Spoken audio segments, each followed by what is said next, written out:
Hi guys. How you guys doing? Good. Doing good? Can we hear it louder? You doing good? Yeah? Have a good evening? All right. Grab your snacks, drinks. Anyone hasn't grabbed snacks? There's snacks over there. Don't feel shame if you want to grab some sweets. Yeah, we won't judge you, just silently. Yeah. Anyway, welcome to Christian Union.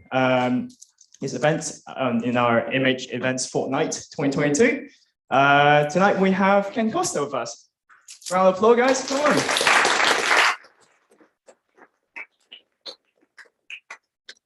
Well, my name is Isaac, and I am a master's student in politics and communications. And tonight I'm going to be having a chat with Ken. Hi, Ken. I'm enjoying this very much. I'm looking forward to our chat in this. I have to say, lecture room is slightly different from an Ivy university. Yeah, so this is our latest building, which just got opened in January. Yeah. What is it around the place? It just has a brutalist feel to it. We'll warm it up. So TV certainly. All right, shall I start with an introduction of you? Sure. Okay, so Ken Costa. You have nothing to do with Costa coffee brand. No. All right, so you're the former chairman of Lazard and UBS, and currently partner and chairman of Alvarium. And you grew up in South Africa during the apartheid, and went to study in Cambridge and became an investment banker in London.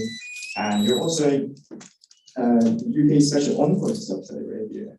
Yeah, just finished that. Yeah, but I have. The Prime Minister's special envoy there. Prime Minister Theresa May and Boris Johnson. Both Theresa and Boris, yeah. And also an evangelist. I wouldn't call myself that. Well, a passionate Christian then. Yeah, aren't we all? Yeah, of course we are. And you are also chairman of Alvarium International. I was for 16 years. Yeah, the usual thing when Nicky Gamble, who was at Cambridge with me, sort of said, now look, we've got to try and sort of sort this thing out. It's growing too fast. You better become chairman of it. So I said, well, okay. And then 16 years later, I said, right, I think time to step down. So I'm chairman emeritus, which is a wonderful word, but I don't know what it means. Okay, we're gonna get back to Alpha a bit later on. Sure. Shall we start with some background questions? Sure. Okay, so you joined the world banking in the 80s and was mentored by Sigmund Warburg, who was one of the pioneering in modern day investment banking. So how was it like back then when you first joined as junior banker in London? And what was it like being mentored by Mr. Warburg? Well, that's a great question. I remember he's asked me that question for a minute. I mean, it was a very different world. I mean, the fact of the matter is that you cannot imagine what it was like then. So S.G. Warburg was the leading investment bank in the UK because we worked so hard, supposedly. In fact, we had two lunches. We had a lunch at 12:30, and then we had to get everybody out of the room by 1:30 when we had the second lunch, because Sigmund felt that it was wasted. All the other banks in the city used to have very long lunches, and he said, well, why waste them? We'll have two. So the clever clients would know that, and if you'd have them in at the 12:30 lunch and you wanted to talk about a fee, as soon as it came to be about 25 past 1, they'd start distracting you with other topics, knowing that they're going to have to leave at 1:30 because the next lot are going to come in. So I mean, we had a hard-working ethos at the time, but it was much more relational than it is now. And I think that, and of course, we didn't have computers. I mean, we didn't have any of these things. You can't imagine how the world had changed just from that time when I grew up in it. But it was still very relational, very concerned about how merchant banking would look after the values of the client first before putting yourself in a position to take advantage of it. Right. That was certainly a very different time, wasn't it? It worked. How have you enjoyed smartphone? How have you enjoyed smartphone? Oh, I love it. I'm the only person who actually adore Zoom. I can't wait to get onto a Zoom call. I just love it. I want to see people. I want to see different people. So I'm constantly under threat of having my phone taken away. But I tell you what, there is an interesting point to make on this. When computers first arrived, and I sound as if I come from the ark, and then the whole growth of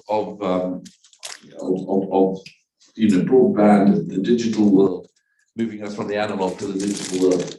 The interesting thing was that we always thought that these instruments were there to improve productivity and functionality. Yeah. But for your generation, the extraordinary difference is that this is not just a functional piece to be used to things quicker, to get work done more rapidly, to get it done more accurately. But it's what I suppose the theologians or the philosophers, if there's any philosophers around, would call an ontological. It's part of your being. You cannot imagine being separated from it. That everything is. I can tell everything about you from looking in here, whether you swipe left or swipe right, or we should swipe up. But you know who you have there, who you're talking to, what pictures you've got in there, what downloads you've got. You know, it gives you the whole of your life, and that becomes an extension of yourself, which is why panic attacks occur when batteries run out or this gets lost. So it's a very big difference. But yes, I like it. Do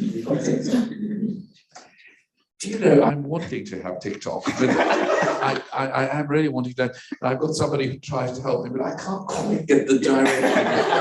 It's not quite consistent with an effective merchant banker, which is. But yes, if you can help me getting onto it. Oh yeah, sure, we can get it done after the. Well, let's do it now. You know. Okay, yeah, we'll get TikTok afterwards, and we'll do a little dance together. Yeah. Sounds good. Yeah. And no, I'm not on Snapchat either. But the others. All right. So, as I mentioned earlier, you've been the chairman of lots of different firms. Yeah. Lots of different types of firms, in fact. Yeah.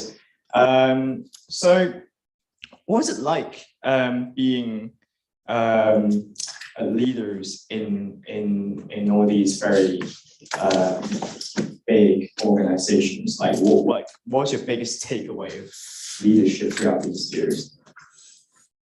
Oh, I mean, I think,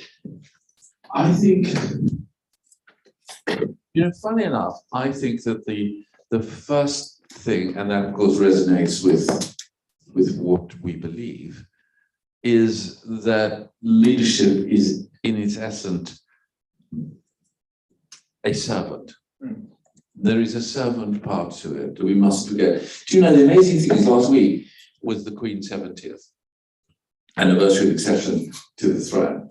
And she put out the statement from Buckingham Palace saying how wonderful it was and everybody being very nice and all of that. But the two words that were more important than any others that stood out at the bottom of that letter was, she signed it, your servant, Elizabeth R. Regina.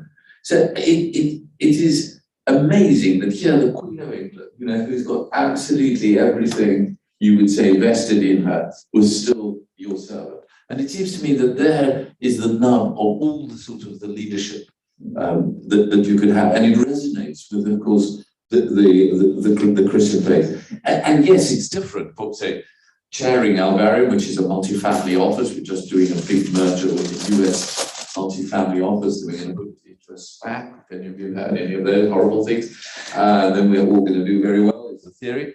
But you never know. But what, so that is a very different piece of, you know, because you've got to act both as a servant, but also as a steward and a very careful examining of how you look after people. 200 people in the UK, and soon will be 500, 600, 700. That is complicated. And then if I'm chairman of something called Glorify, which I'm putting a plug in. If you've heard of Shopify, you've heard of Spotify, have you heard of Glorify? No? Well, there we are. Download. We're so good to be behind. You're so analog. My son founded this Christian app, which has a bite-sized Bible, bite-sized meditation, bite-sized reflection. And we have just raised, see that some of you might be interested in economics, $60 million from two of the leading VC investors, because their view was that Christians all want to pray, but don't know how to pray. So that's what it's doing, and it's got amazing functionality and very different things that we have to do. So I'm chairman of that, and that's very different because that is a faith-based, for-profit organization. So in its essence, you have to navigate a very difficult role, which is hundreds of people will say, well, why are you making money out of God? Well, because you want to have a decent app in your hands. None of you will use some sort of crappy old bit of stuff that doesn't tell you anything and that you struggle to find. So that's more difficult. But that's a long way of putting a plug in for Glorify. Yeah, well, so going back to the beginning, in the beginning. Good start. Yeah, good start. In South Africa, which is where you grew up. Yeah, and so you mentioned your book, Know Your Why. Yeah. In the beginning of the book, unintended. That you were the president of Students' Union. Yes. In your university Yes. in South Africa. Yes. During the apartheid. Yes. So would you mind sharing more with us and what it's like to be a white man at that time, but fighting the system that was, in a way, I won't say benefiting you, but it was. like, yeah, of course, but yeah. Would you mind sharing Sure. more with us? Sure. Yeah. Sure. Well, it was horrible. I mean, racism is just the most awful thing. And so when I was, a young student, I wanted to do everything I could to see the removal of it. But of course, you were fighting one of the nastiest, most fascist regimes you ever can imagine. And they had all the authorities, the security police and others who were hounding us as young students for that very reason. And funny enough, I was on the Black Lives Matter march here 50 years later, and I just thought to myself, what on earth has gone on? That 50 years ago when I was a student, we were battling against this horrible thing, and 50 years later, we were still doing exactly the same. The world changed. What's happened? So it was horrible, really, because in part there was nothing you could do about it. We had to, had to go to an all-white school, all-white university. You had to benefit from that very system that you actually hated. And the church, particularly the main part of the church, which was the governing church, was itself justifying this insidious apartheid regime by selective quotes from the Bible. And I thought, well, I don't want anything to do with it. So it was a horrible time, and it was, I don't like looking back on it. Many of my friends were all locked up, some died, and it was unpleasant, to say the least. It sounds like it's very difficult experience, especially wanting to fight for those who've been oppressed as a Christian. Were you Christian back then? Yes. I was brought up in a Catholic family, and but it didn't mean anything, really, because there was no engagement. The essence of the Christian life is that there's an engagement with the person of Jesus Christ. That's what makes the difference. And I think that you have to, because otherwise you're always on my back. Otherwise, that you forget the fact that actually there is at the heart of it, there is the person of Jesus. And it didn't make any sense. I mean, particularly because the whole thing was justified by these references to the Bible, keeping people apart. It's sort of a weird thing. So in LSE, there are a lot of nationalities here. Yeah, amazing. From all over the world. In fact, 70% of students in LSE are internationals. I myself am in Hong Kong. Yeah. So what would you say to a student who might be an activist like yourself back then, but who is really ached by maybe some either political upheaval or injustice around the world, and is looking to do something about it, like Christians or non-Christians? You must be an activist. Yeah. You really must. You've got to do it at this age. If you don't do it now, God help us all. Because there are major issues that we have to face. I actually believe that you are a prophetic generation. I really do believe it. I don't think you're a bunch of fectish millennials and Gen Zs or whatever. They're probably not so young. But that you are pointing out with great authority the fact that this is a world in which you want to do good and to do well. You want to see things transformed. You're concerned about the environment. You're concerned about justice, about slavery, about inequality. So yeah, I would say whatever it is, particularly if you are a Christian, because at the heart of the Christian faith is that engagement with the people of the world, that we're seeking the common good. But even if you aren't, that, you know, be an activist, you know, take something that you're passionate about, whatever it might be, and, you know, dedicate at least some part of your life to not trying to learn more than you should and make more money than you have to, but to see the world change to be a better place for all of us to live in. Yeah, that's something to think about for each one of us. Sure. Yeah. Okay, so moving on a little bit. After South Africa, you went to Cambridge to continue your study. Yeah. And then after Cambridge, you came to London. And at some point became a Christian. Yes. Would you mind telling us more about that? So when I was at Cambridge, I realized that actually, I think I would probably describe myself, because it was such an oppressive regime from which one came in South Africa, that the Christian faith could not possibly deal with any of the major issues, and that perhaps Marx was right, that the whole thing had to be sort of turned into a massive bloody revolution, and therefore that was the only way out of it, and that freedom was to be obtained in this way. But actually, when I was at university, I then realized that actually Marx could deal with economic issues. I happen to think it's wrong, by the way, but I didn't then, I do now.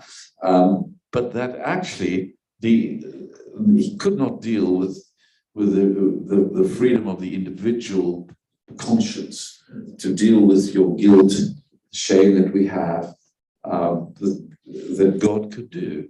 And that realization of being forgiven made an enormous change to life. And I suppose I then realized that I wanted to serve him in that particular field. And in order to do that, I thought, well, maybe it's just sort of an emotional trip. So I studied theology there for a year, just to check and see whether this is some wild goose chase, and I'm not. And then I'm very grateful for that, because it stretched the intellect to be able to say, yes, faith is non-rational, but it's not irrational. There is a difference, and then faith came alive, and I felt the sense of being filled with the Spirit of God while I was at university. Right. And to those who are not familiar with the gospel of tonight, would you mind just giving a brief overview of what that is? Well, that puts me in a nice place, doesn't it?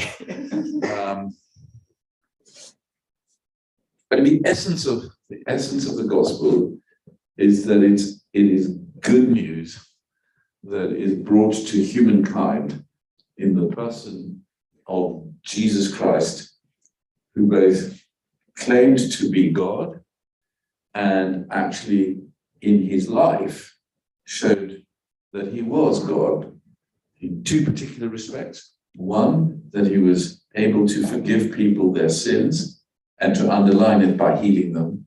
And the second, that he identified with all of us on a cross and died on the cross in order to bring that freedom to us, and then to prove it, rose again thereafter and sent the Spirit of God to be living with us.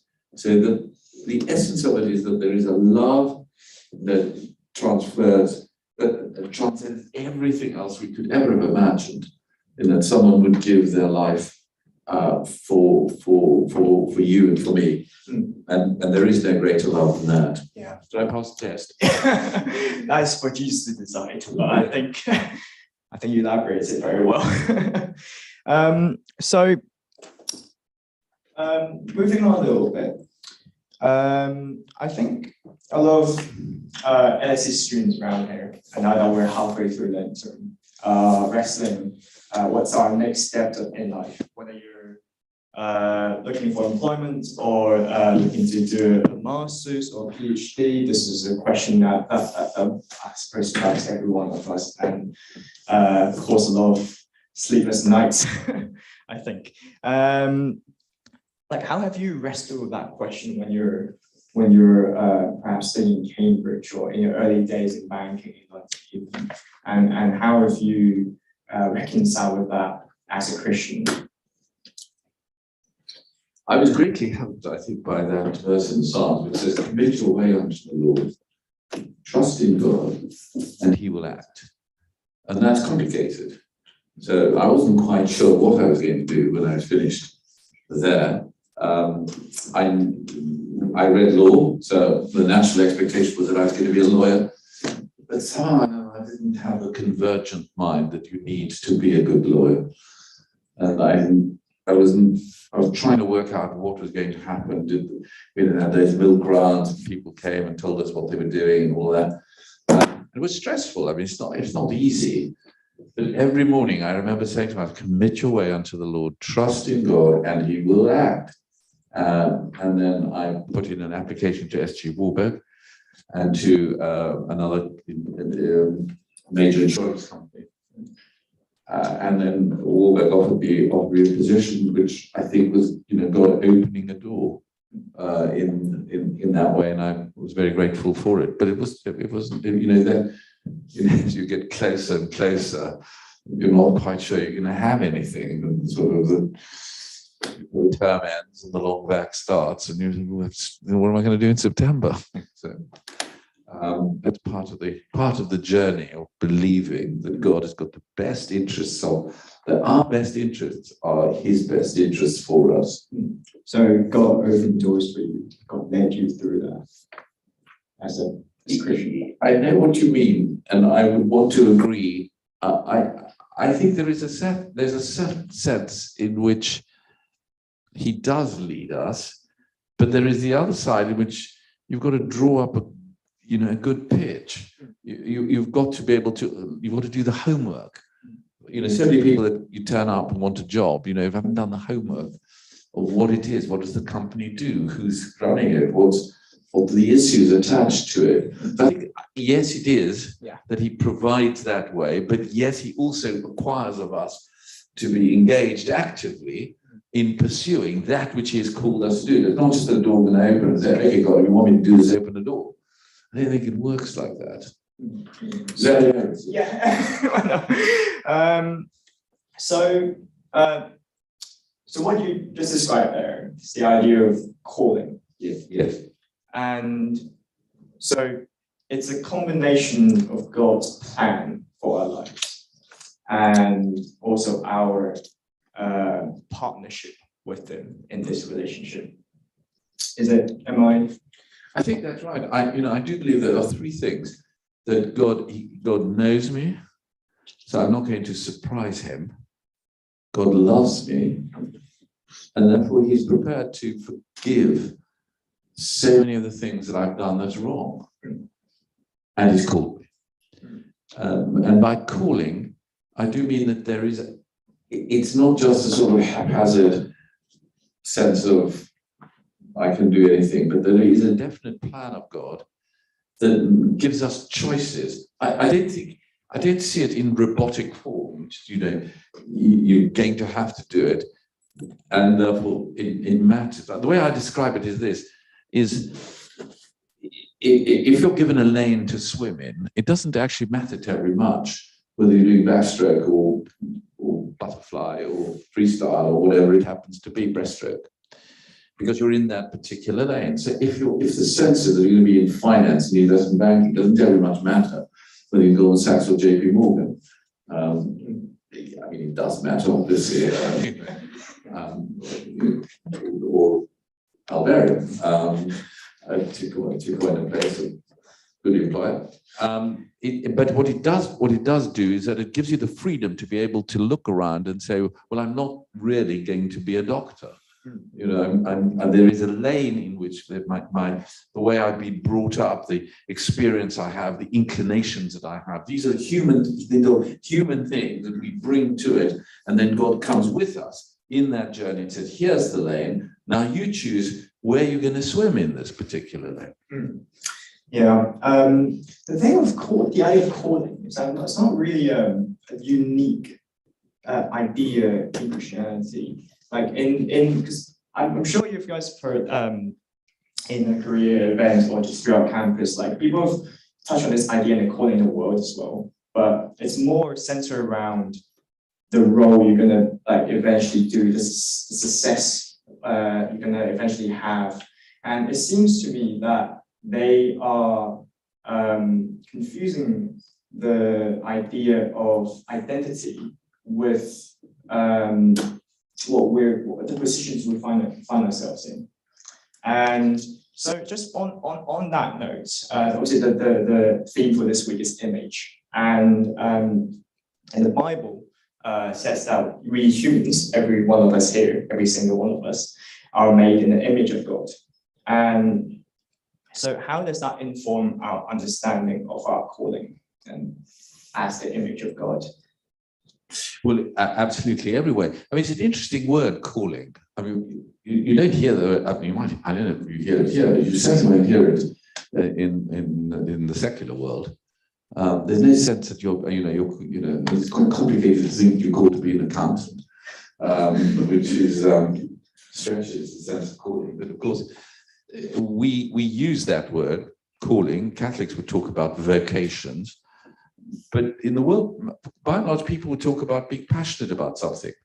You know, I'm really passionate about writing some new program, doing a startup, or whatever it might be. So I think we have to be careful about the language that we use, because we're using calling as a technical piece of saying my identity is in Christ, and he wants me to before all ages, he knew what my life would look like. But within that, he gives me a latitude of freedom to be able to choose using, after all, he gave you a brain, he gave you a heart, he gave you a mind, he gave you the ability to assess things, to analyze emotions, strengths, weaknesses, all these things pulled together to create the person. That it has an identity that is unique, but the thing you want to have in common is that Christ dwells within all of us, enabling us to be able to do the very best. So I think there's a favorite saying, everybody said, well, I want to be the best, the best Ken that I can be.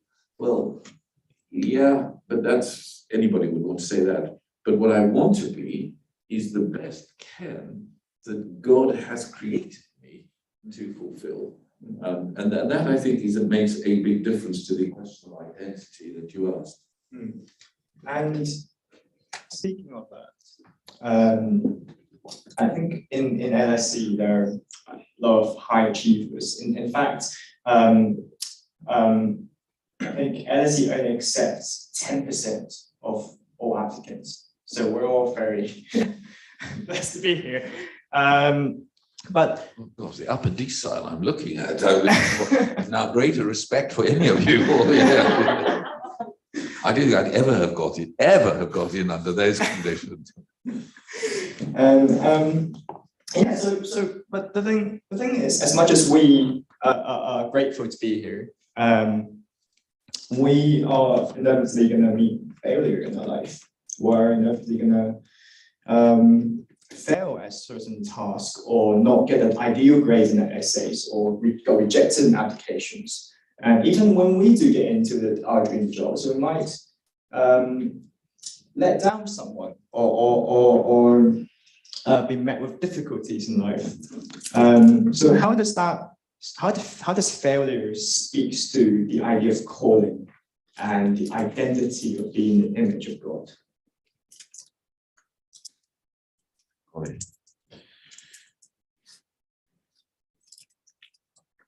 Well, if you have not failed yet, I've got some good news for you. It's going to happen, and probably quite soon, because all of us are going to have to face failure. And failure has two opportunities. You can either die with it, and then everything you've been sensed, you've been called, or you're passionate about dies with it, or you face it, come through it, and actually see an extraordinary achievement. And it's very hard. I'll give you an example. Together with some friends of mine in Goldman Sachs, we decided we were going to form a new company to meet all the needs of the emerging markets in financial terms. And we started it, and everybody said, "Oh, these hotshots from Goldman Sachs and Lazard are all going to, make this new thing." But we got the timing wrong. The emerging markets all tanked, and we had to close it up. And that was a very painful experience. It still is.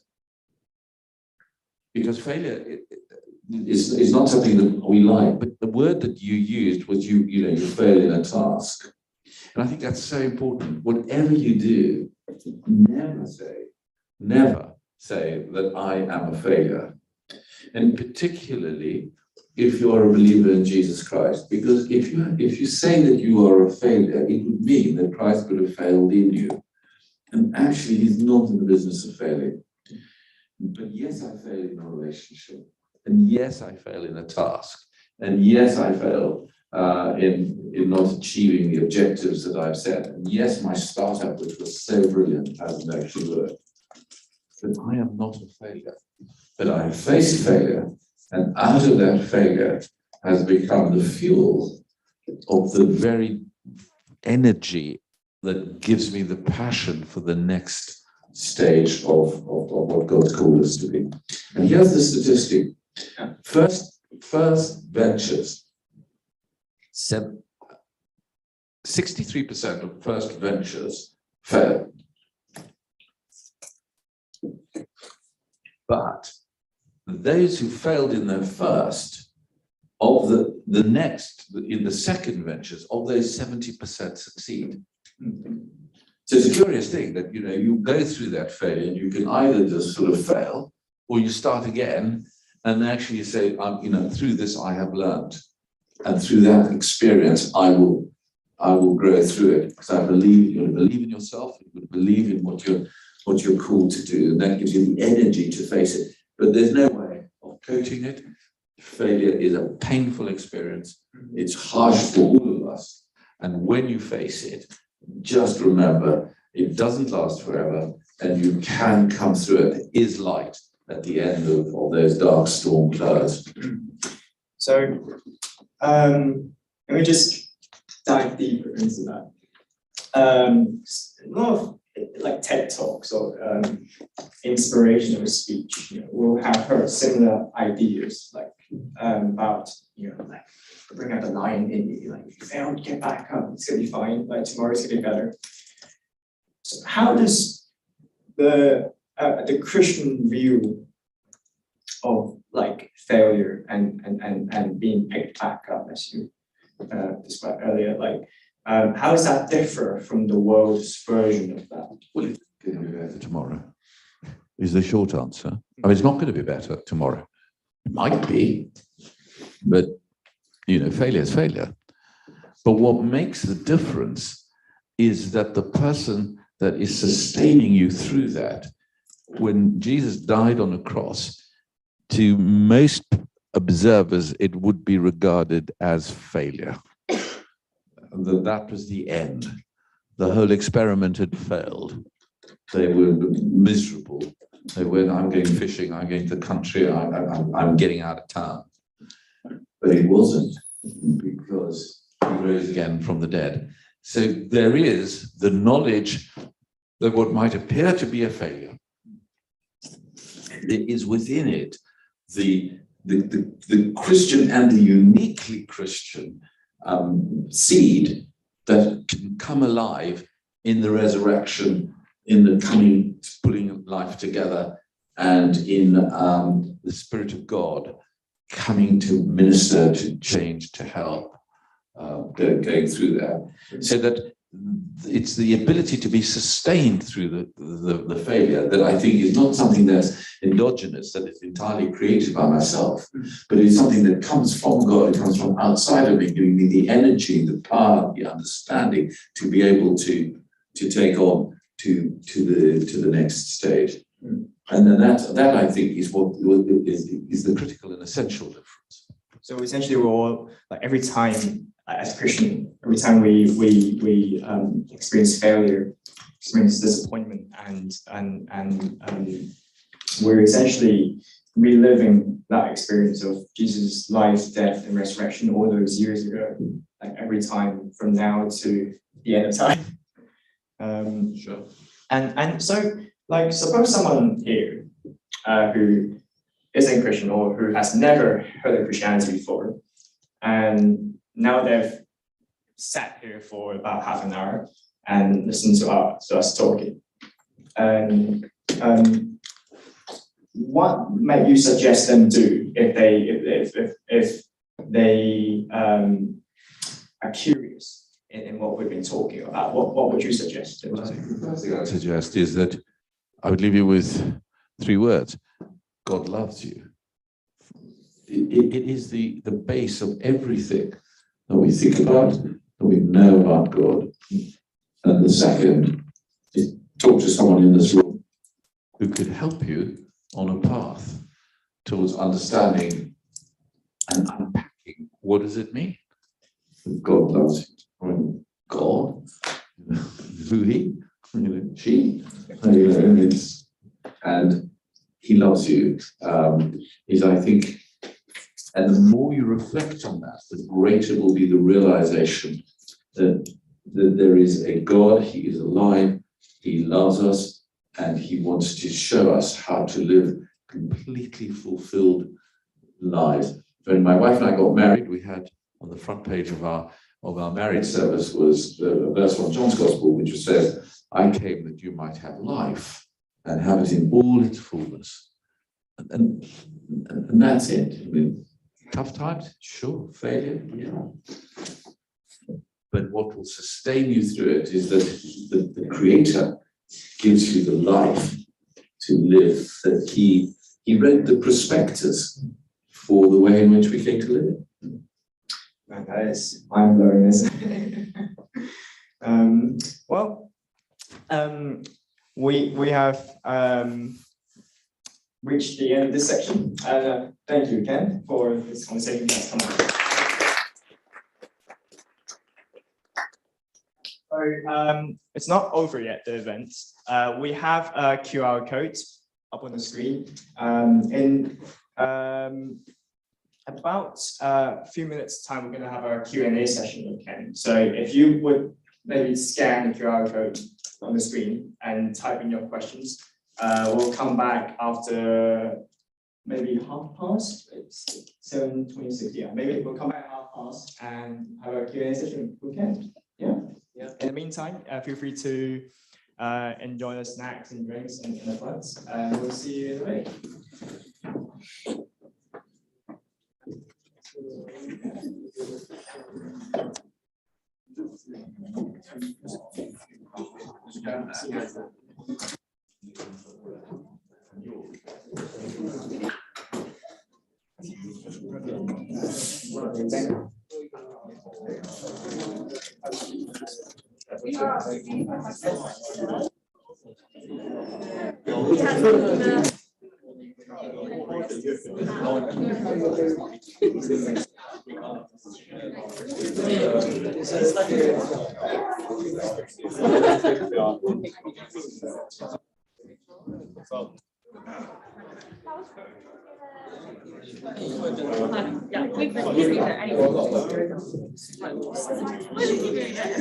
Hi there. All right.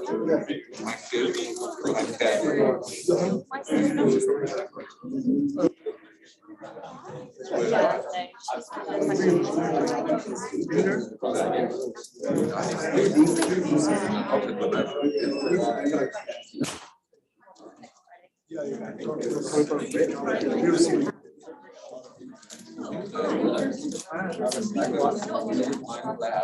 You've just seen me.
Well, it's my second. No, I'm kidding.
How do I know that you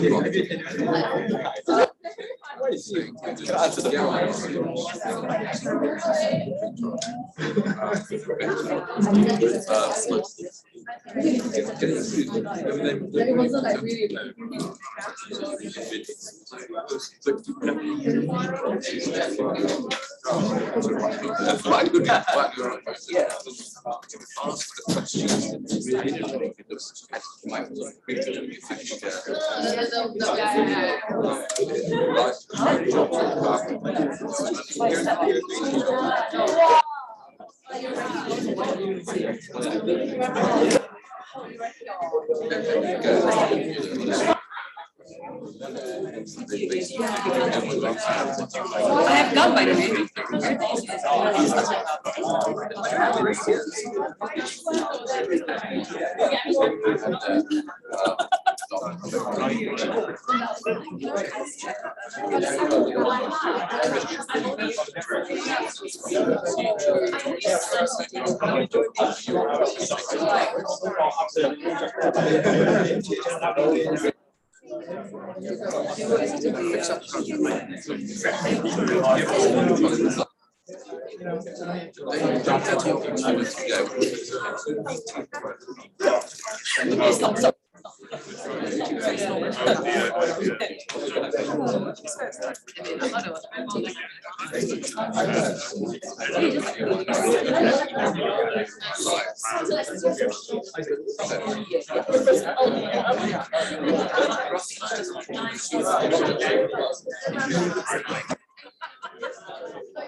Yeah, I guess maybe all my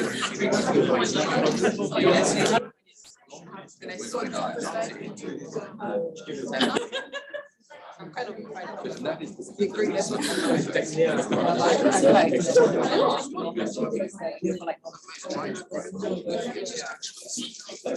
yeah, quite.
Yes, okay.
Sorry to interrupt your conversations.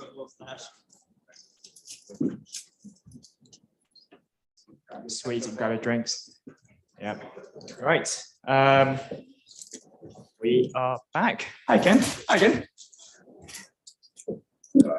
This is how I saw you. I've been very well. I've been having a happy chat. Happy chats. Yeah. Good conversations. Yet, which I've escaped. It's been very unusual. Yeah. It's a tip, guys. catch them afterwards. Got a box of CVs outside. Yeah. Well, ready for more questions? I am. I'm just thrilled by Slido. Okay, yeah, we've got lots of good questions coming. Let's. Okay, let's start with this one. It's a pretty good one. Surely Christianity is a waste of time and a distraction from success and enjoying it. What do you think of that? Yes. Yes. Yes. Yeah.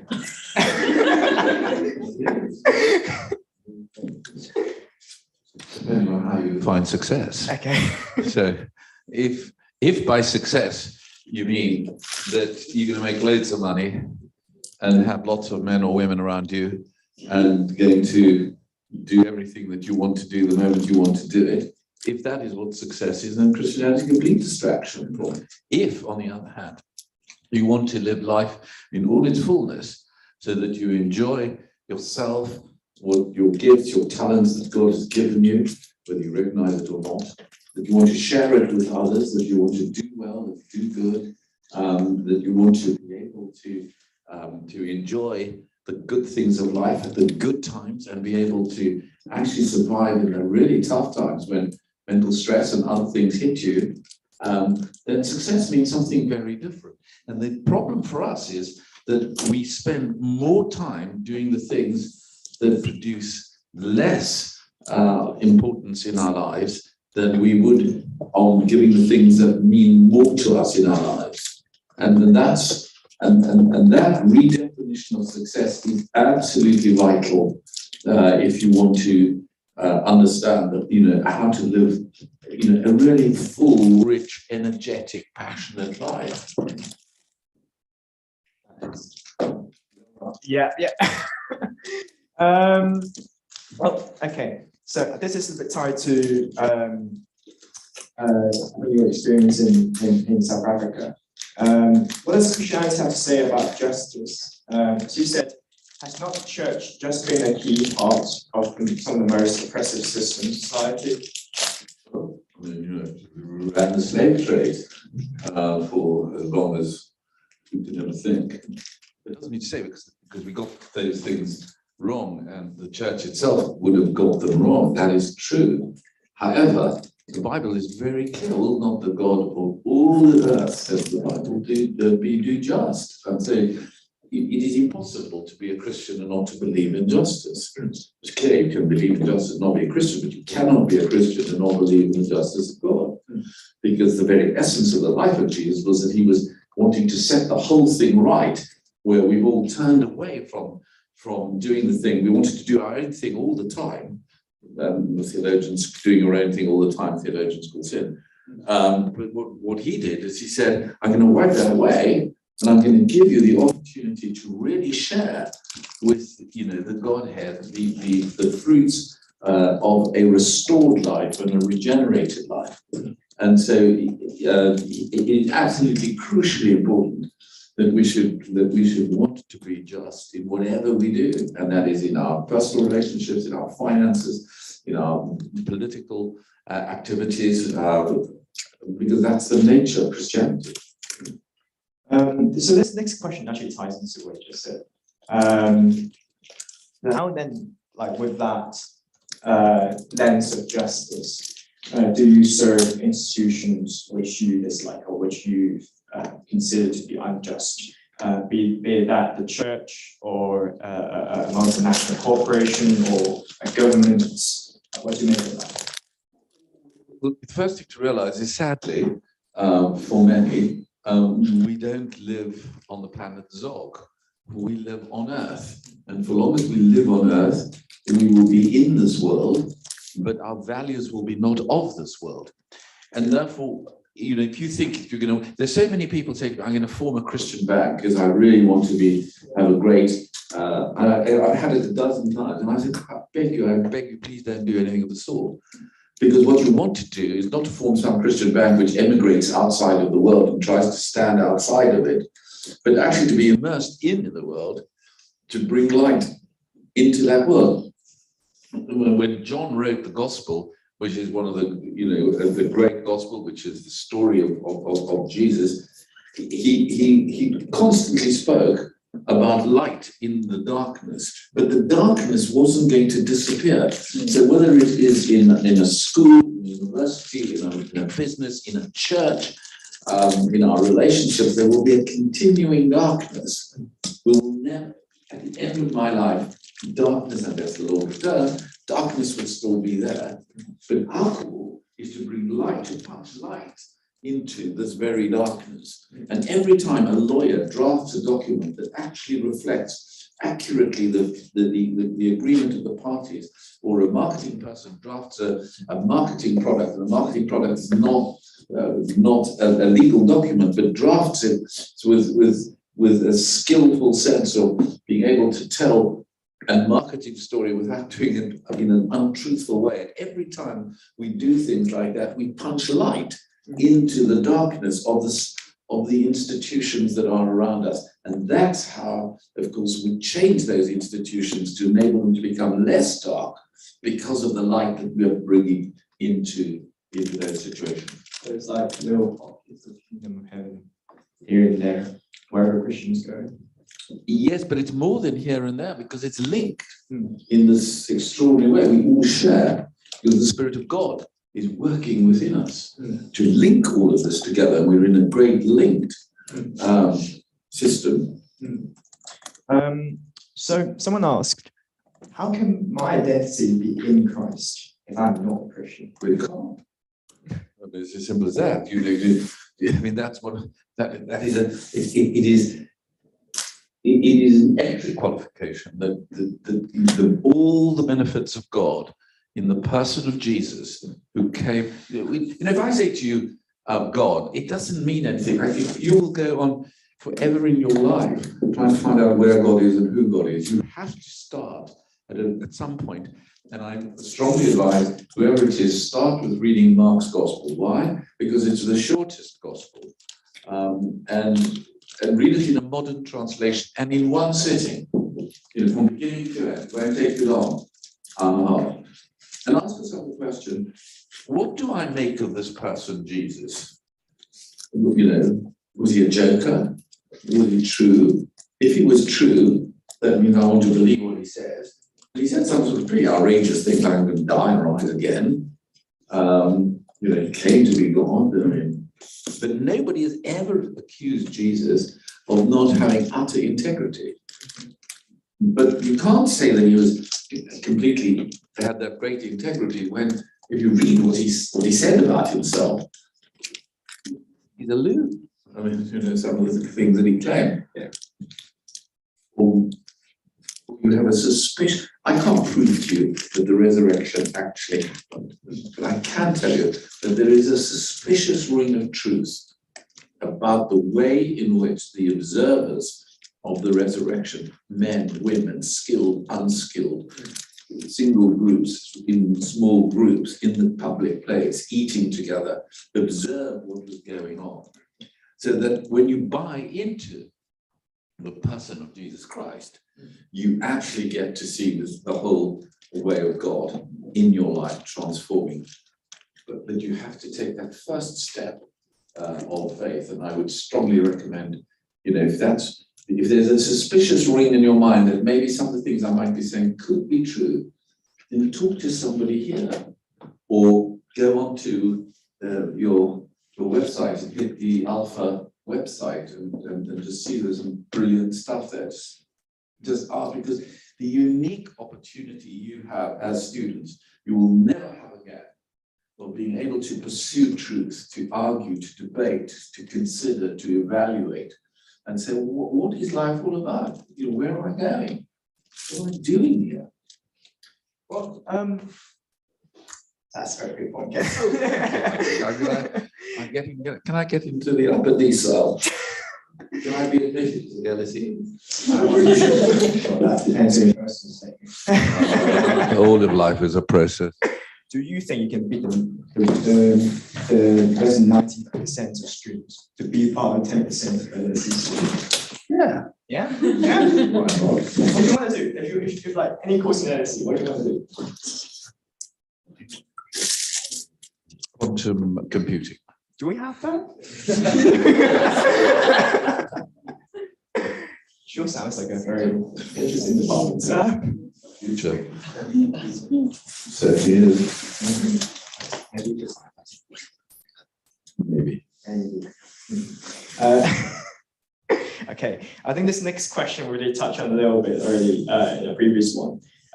So there are many faiths and religions and explanations of reality of the world, of why we're here.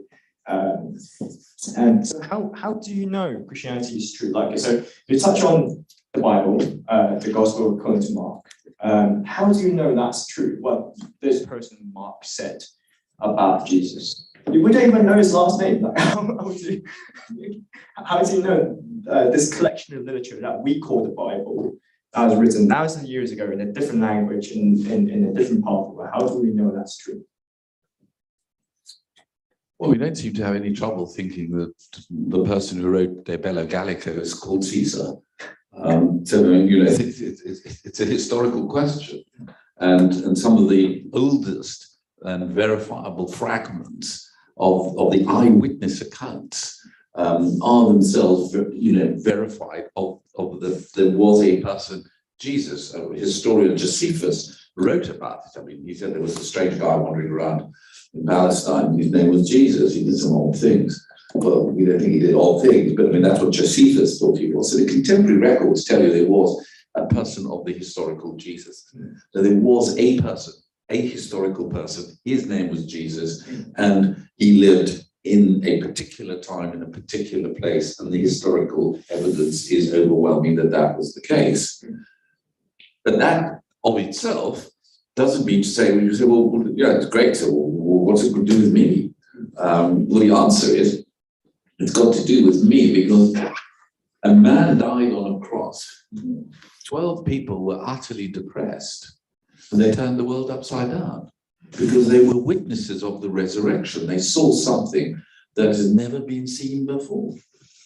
Now, for 2,000 years afterwards, this gospel has been this, because it is essentially the good news that has changed the world. Yeah, there have been some bad patches, but the essence of it is that you will go mad trying to evaluate every religious system in the world, which is why I say come back to the person of Jesus and ask yourself, what do I make of the person of Jesus? You may say, well, I reject it. I understand that. I'm sorry for you, but you know, all grown up, you do what you like. Or you could say, you know, there's something about him that I find attractive, not sure what, in which case, check it out and ask somebody, talk about it. Don't let the opportunity go by without either finding faith or deepening your faith or actually having a good reason for turning it down at this particular stage of your life. Well, so you've been Christians for quite a while now. Yeah, over 40 years. Yeah. And you've been very active in sharing your faith in many different contexts, church and university. But back when you first became a Christian, or in your early days of Christianity, have you ever been confronted by your faith in the workplace? And has it impacted did it impact your career back then? Oh, yes, every day. Because every day you go into a world that is not one in which the values we share. So you have to start the day by, so how do I start the day? I start the day by, obviously, turning on Glorify. There's another nudge. I turn on Glorify to just to meditate, to pray, to reflect on the day. And then I know that I go out into the world in the power of the Spirit of God. And therefore there are difficult decisions to be made. Sometimes they are good ones and I make them well. And sometimes I don't. Because ultimately we're humans, we're not gods. We get the thing wrong, but we get them right. But by and large, being able to walk through the day in the knowledge that I'm not doing this alone, but that I'm called to it. But there are harsh commercial compromises that have to be done every day. You know, you can't live in the world. I mean, I have lived with money for 40 odd years, every single day. You know, the one thing I know is the power that money has to move people, to motivate people, but also to do good. So you have to be able to resist some of those strong efforts to be greedy and all the things that I wish I had been able to do better. But it's a journey that one takes on during the day, but the consciousness of being able to, the way I describe it is, sometimes you see a picture of a sand dune. I remember being in Namibia in South Africa with a group of friends, and we walked on the early morning as the sun was coming up. We walked along a sand dune, and on the right-hand side was beautiful sunlight, and on the other side was sheer darkness. We were walking on the barrier between light and dark. And that's what I describe every day of my life in the workplace, is I'm walking on this cusp of this very tricky thing. If I fall this way, it's usually in the light, that's great. If I fall that way, I've stuffed up, and I say sorry and ask God to help and talk to some friends. That must be quite a sight, seeing that. Oh yeah, it's divide brilliant. between sadly in England when you get darkness. Yeah, well, it's always dark in the evening. Today's quite nice though. Well, no, in the morning. In the morning it was sunny, and then they were really Train running, I mean. Yeah. So touching on the previous question, how do be a certain-hearted Christian in a cutthroat environment like finance or politics?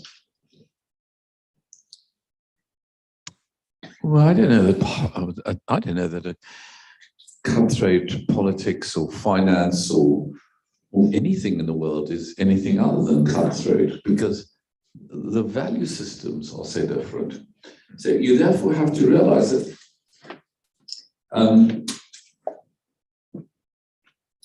the way I describe it, people often say, and I've said it myself, that we're in the world but not of the world. The way I like to put it is that Christians are within the world, but not of it.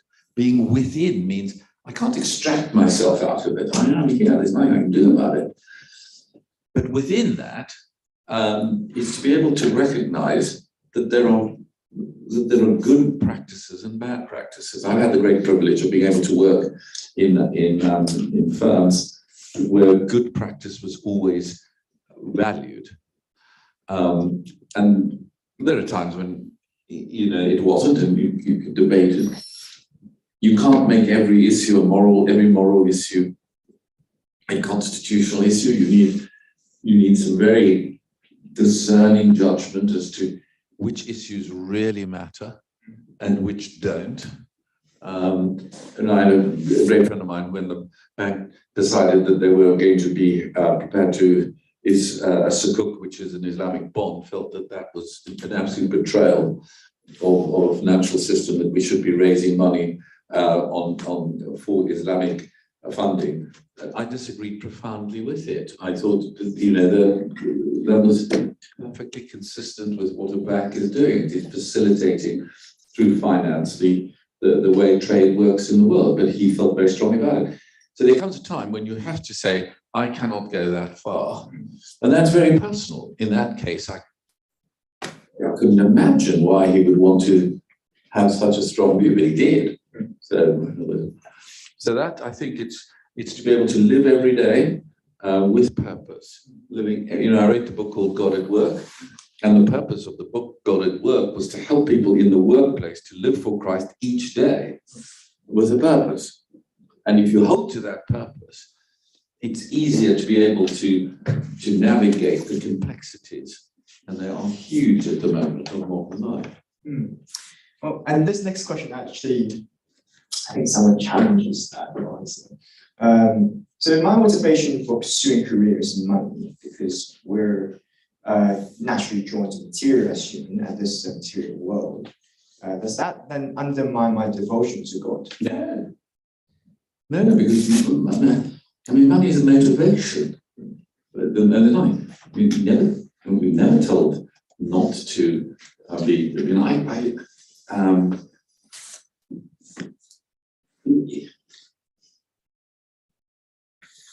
if you work only for cash, you will have a very disappointed life. But if you take cash as being, the money that you will be getting as being part of the whole complex about which we as human beings are motivated, and you put it in proportion to the other parts of fulfillment, then you live a very full life. It's a question then is what you do with your money. And that's why I think it's very important that, yes, you work with your money, you get paid, and you will hopefully find very good remuneration of what is the point of being the top decile, who's not going to get a decent job.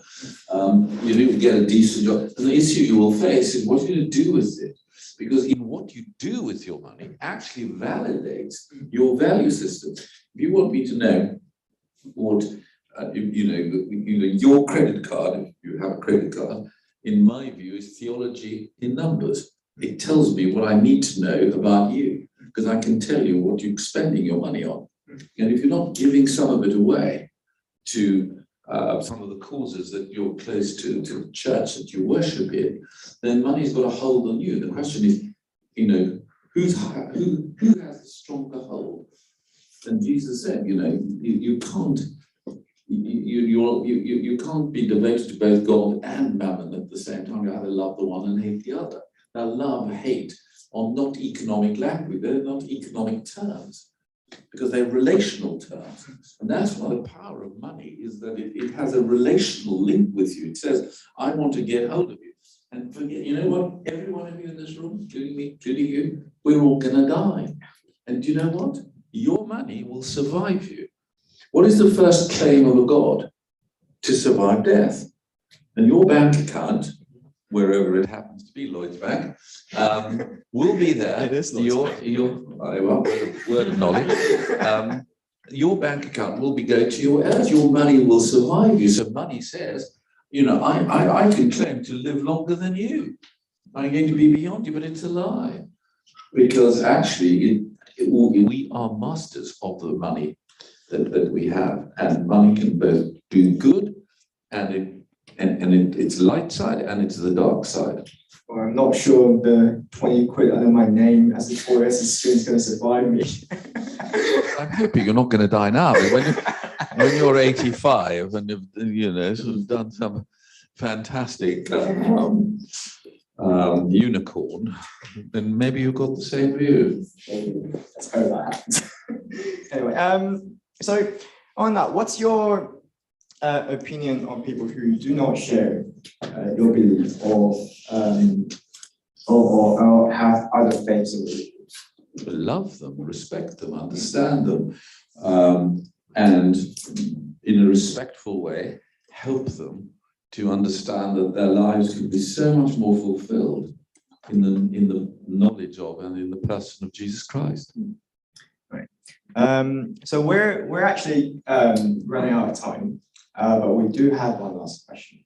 You touched on the Alpha course, quite a lot of times throughout our conversation. Would you mind just telling us a little bit more about that? Sure. I mean, the Alpha course, it started. I was at university with someone called Nicky Gullo, who is a vicar in a church in London, HB Church, and he started this course, which was a basic introduction to the Christian faith.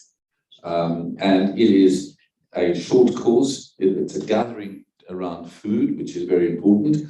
And it is an opportunity to discuss any issue that you particularly like. And it is utterly unpressurized. It is an opportunity to meet, to talk. I couldn't recommend it more highly to any of you who are close to a church. Go to a church, sign up to it if you don't have a faith, and check it out. If not, then hit the website, and it really is a brilliant introduction to the Christian faith. And see what you make of this person of Jesus. That's the real question. So we actually have a little promo to show. So we're just gonna.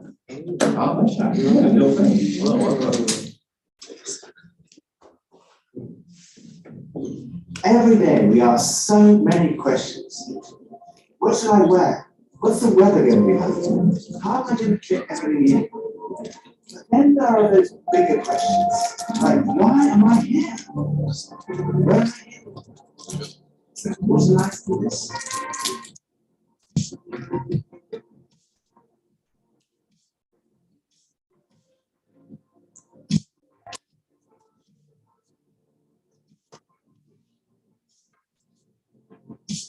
I had arrived at an answer to the most important issue that we humans ever deal with, is there a God? And I had arrived there without ever really looking at the evidence. I was supposed to be a scientist.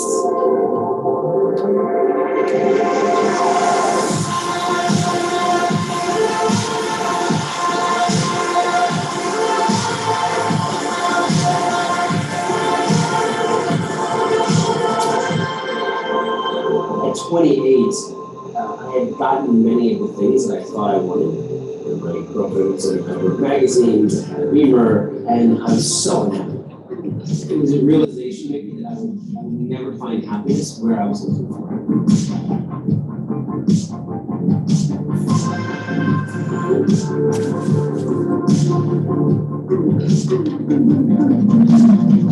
I think for so many years, I always just strived to be strong in myself. All I needed was me and my buddies and, would be like invincible. But the truth is, none of us are.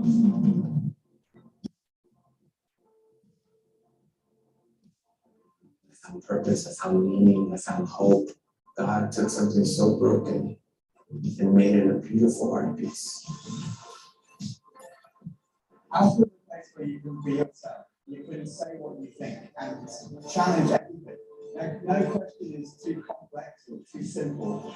And what your point of view is as important as anyone else's. We are going on a journey together, an adventure to explore the questions of life, faith, and meaning.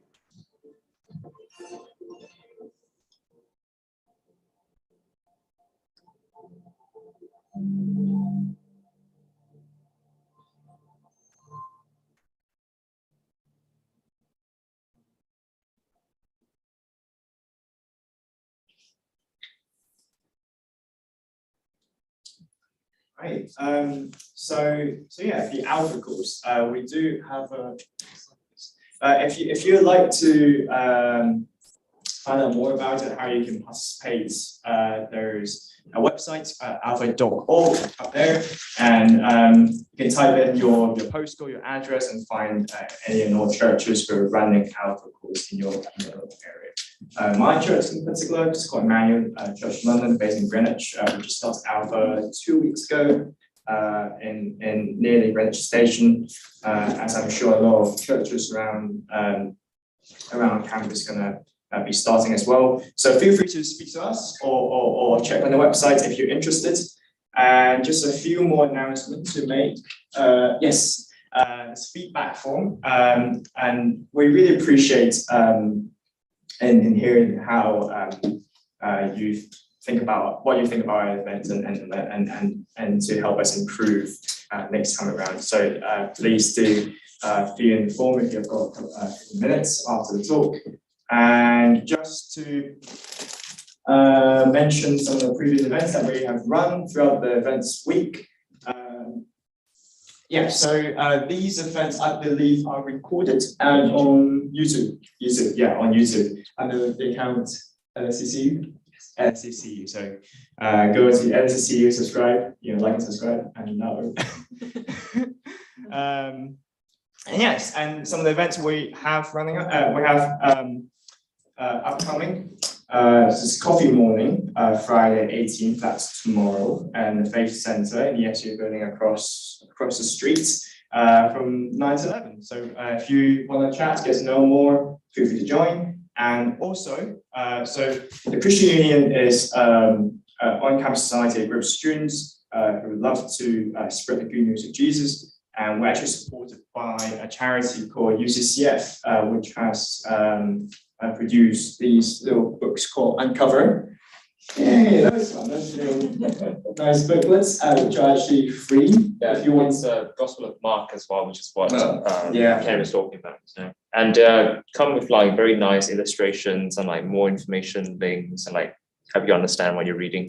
Yeah, and so yeah, if you would like to dive into more besides Alpha, feel free to contact Christian Union or come to Coffee Morning or even ask for one-on-one conversation if you want. If you have more specific questions that you didn't get asked tonight, just get to know more what this user thinks about. And yeah, and yes, our social media: YouTube, Facebook, Instagram. Again, like and subscribe and follow. Appreciate it. And yeah, that's all for tonight. Thank you for coming. And feel free to stick around a little bit and chat to Ken. You go stick around a little bit. Yeah. So you might disappear in a bit. So if you have CVs ready, just but yeah, that's all for tonight. Thank you for coming.